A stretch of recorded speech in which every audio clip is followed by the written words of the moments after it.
El líder de extrema izquierda, Pedro Castillo, será probablemente el próximo presidente de Perú. Pero ¿cuáles son las ideas de Diego Castillo? ¿Cuáles son sus propuestas? ¿Cuál es la política económica que pretende implementar? Pues vamos a analizarlo a través de una reciente entrevista que le realizó el periodista Diego Acuña. Primero, Pedro Castillo quiere que el Estado sea un Estado empresario, es decir, que tenga un amplio parque de empresas públicas. El problema es cuando le preguntan por qué en el pasado, cuando Perú ya tuvo muchísimas empresas públicas, todo eso fue un desastre. Y la única respuesta que adivina dar es que la ciudadanía no participó lo suficiente en la gestión de esas empresas públicas porque no hubo suficiente tiempo para implementar ese modelo socialista en la sociedad peruana. Escuchémosle. ¿Usted planea que el Estado sea un Estado empresario también?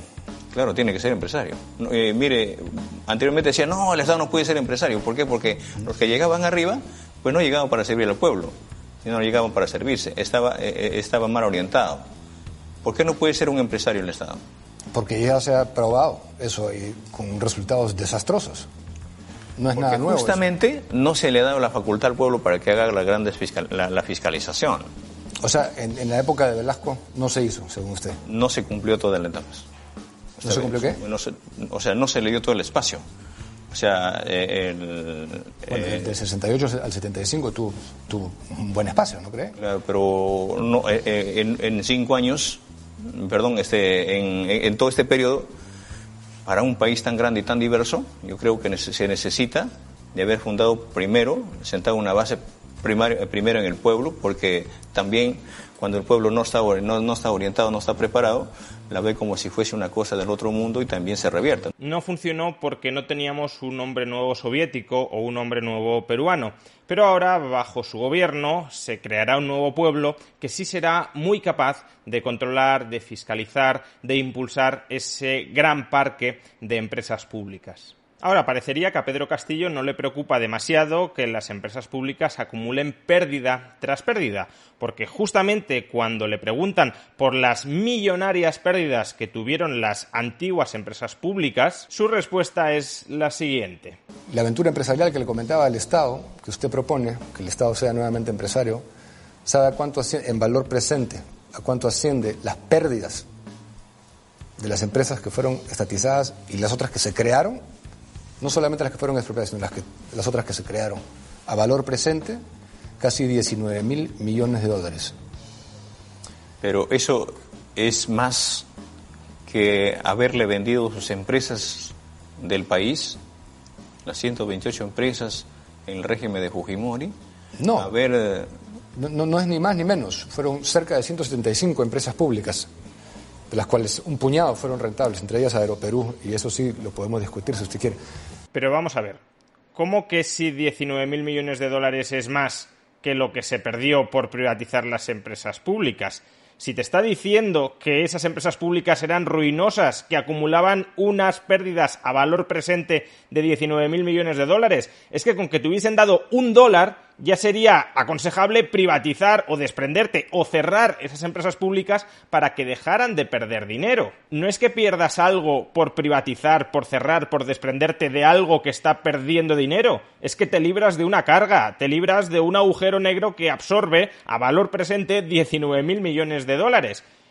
Con lo cual, si no entendemos este concepto tan básico, que si una empresa pública pierde dinero, está drenando recursos del resto de la ciudadanía para desarrollar actividades que no generan valor, ¿qué nos garantiza que la nueva política de Estado emprendedor que pretende impulsar Castillo no va a ser una reedición de los fracasos pretéritos? No es que no haya aprendido la lección del pasado, es que ni siquiera comprende que hay una lección que aprender. ¿Pero por qué a Pedro Castillo no le gusta la empresa privada? ¿Por qué prefiere que sea la empresa pública, la empresa estatal, la empresa controlada por políticos, la empresa controlada en última instancia por él, la que desarrolle buena parte de la actividad productiva del país y que no lo haga en cambio la empresa privada? Pues porque considera que las empresas privadas tienden al monopolio. Pero escuchemos la peculiar definición de monopolio privado, por supuesto, de monopolio público nunca hablaremos. Escuchemos la peculiar definición de monopolio privado que nos ofrece Pedro Castillo. ¿Qué monopolios hay ahorita en este país? ¿Económicos? Sí, en general, monopolios de industrias generales. En el monopolio de las empresas de transporte, por ejemplo. La línea aérea. Las líneas aéreas tienen un monopolio. ¿Qué línea aérea tiene un monopolio? ¿LATAM? ¿LATAM? ¿LATAM tiene un monopolio? Por supuesto. Ya, ¿quién más? En materia de salud. Los mercados, que hoy, por ejemplo, Saga Falabella, Metro, que hoy en día más, aparte de ello, el gobierno ha recibido en el marco de la reactivación económica. Pero Saga Falabella, ¿por qué tiene un monopolio? ¿Usted quién lo fuerza a comprar en Saga Falabella? Es un monopolio porque aglutina su economía para sacar un beneficio un beneficio empresarial sin importarle al Estado, sin importarle al pueblo. No, está bien, pero eso no es un monopolio. Eso es no tiene rostro social su actividad económica. Pero no es un monopolio, porque un monopolio lo fuerza a que sea el vehículo único a través de lo que yo puedo acceder a algo. Y si yo no quiero comprar en Saga Falabella, yo puedo irme a otros lugares a comprar. Entonces ese no es un ejemplo de monopolio, doctor, profesor. Entiendo. Monopolio es, atención, que una empresa gane dinero sin pensar en el interés general, que es obviamente el interés del Estado. Por tanto, toda empresa no estatal, toda empresa privada, para Pedro Castillo es un monopolio. Y lo que él propone para los monopolios es regulación, cierre o estatalización. Por tanto, potencialmente, otra cosa es que termine haciéndolo, pero potencialmente Pedro Castillo está dispuesto a estatalizar, a cerrar o a hiperregular la totalidad de la economía peruana, porque toda empresa privada que gane dinero es un monopolio. Aunque claro, desde una perspectiva socialdemócrata, uno podría decir que incluso las empresas privadas que ganan dinero sin pensar en el interés general, únicamente satisfaciendo las necesidades de sus clientes, en última instancia sí contribuyen de manera indirecta a ese interés general a través del pago de impuestos. Como los beneficios constituyen la base imponible sobre la que el Estado recauda dinero de las empresas y luego con ese dinero supuestamente el Estado persigue el interés general, pues en última instancia, como decía, la empresa también está contribuyendo a buscar ese interés general. Pero para Pedro Castillo, las empresas, especialmente las empresas transnacionales, no pagan suficientes impuestos en Perú. ¿Y por qué no pagan suficientes impuestos en Perú? Escuchemos el argumento, de nuevo peculiar, que utiliza para justificar su punto de vista.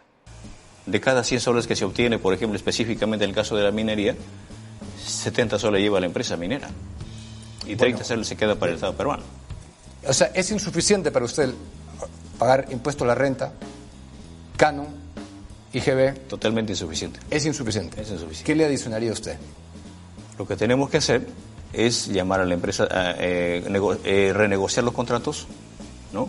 Ya, pero entonces usted está diciendo que una empresa minera que invierta acá, en el caso de que obtenga rentas, se va a quedar con menos de la mitad de las rentas que percibe. ¿La empresa minera? Sí. La empresa minera tenemos que revertirla todo. ¿A qué se refiere con revertirla todo? Por eso le decía, de cada 100 soles, los 70 soles que se lleva...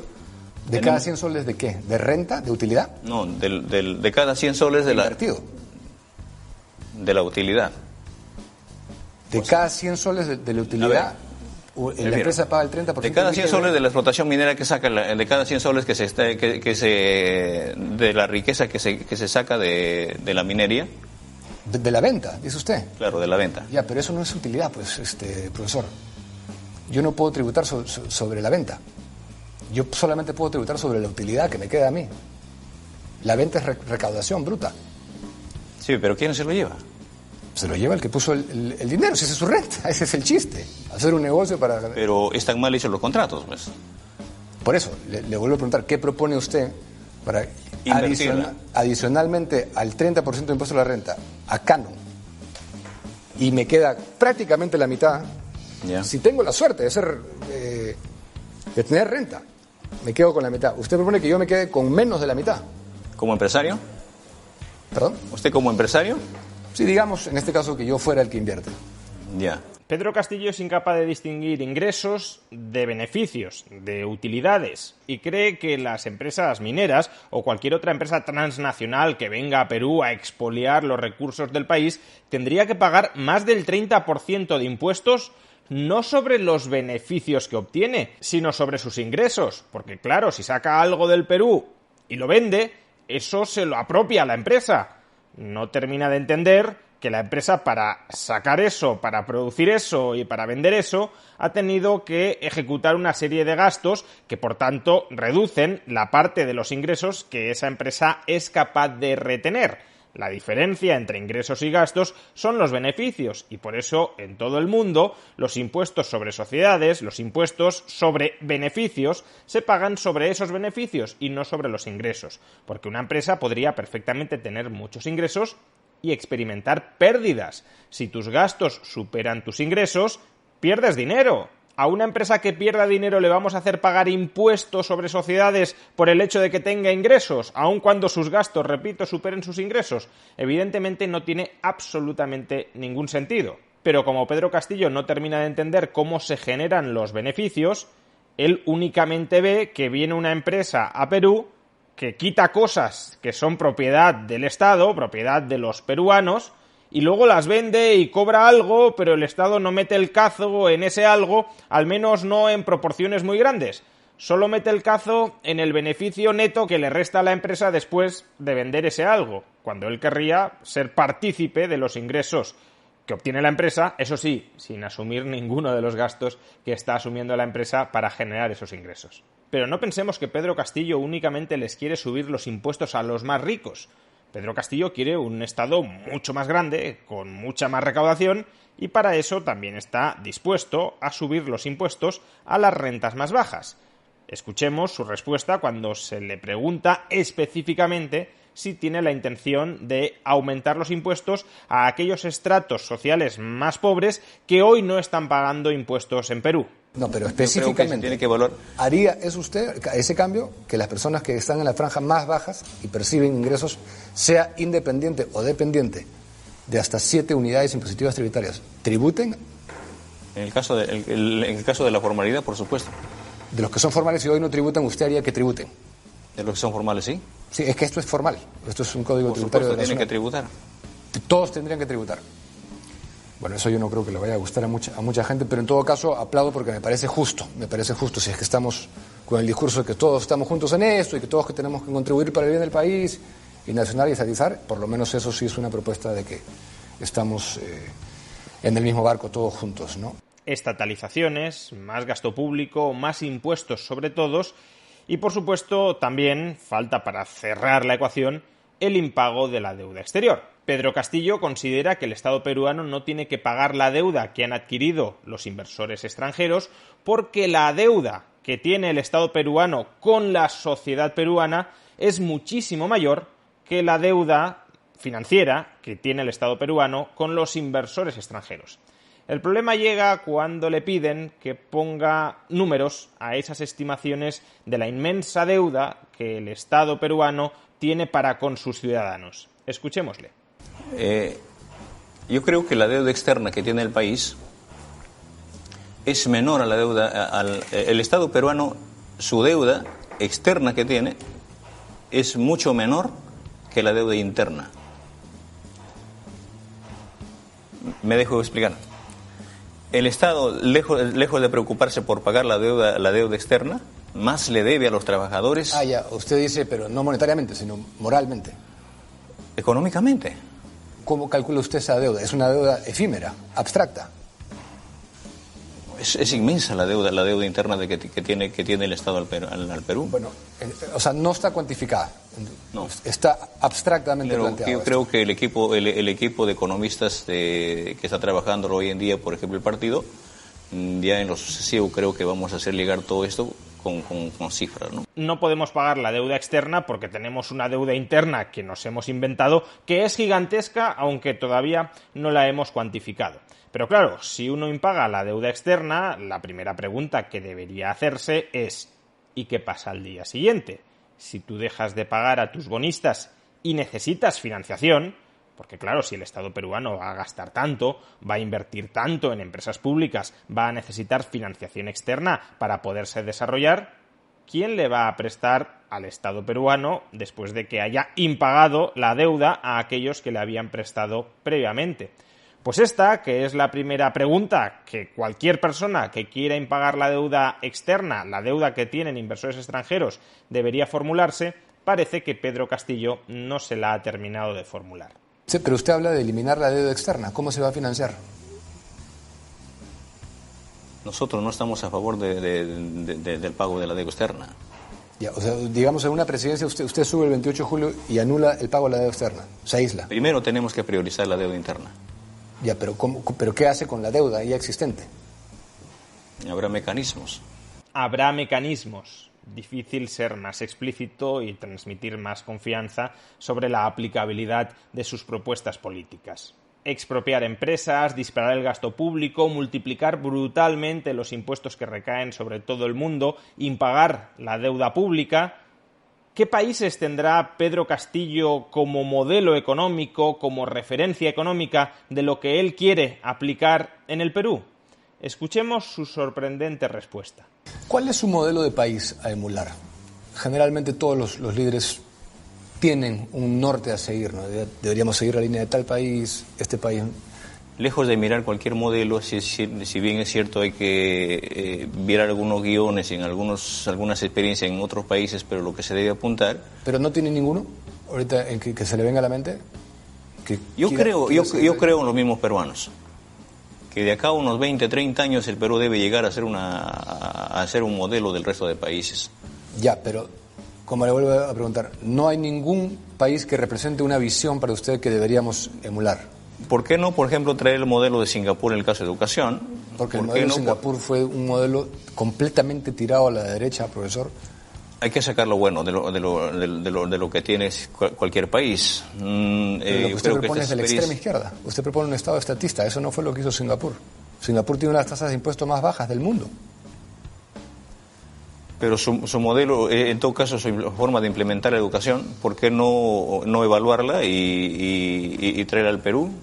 Acabáramos que Singapur es una de las referencias que tiene Pedro Castillo en la cabeza para implantar en el Perú.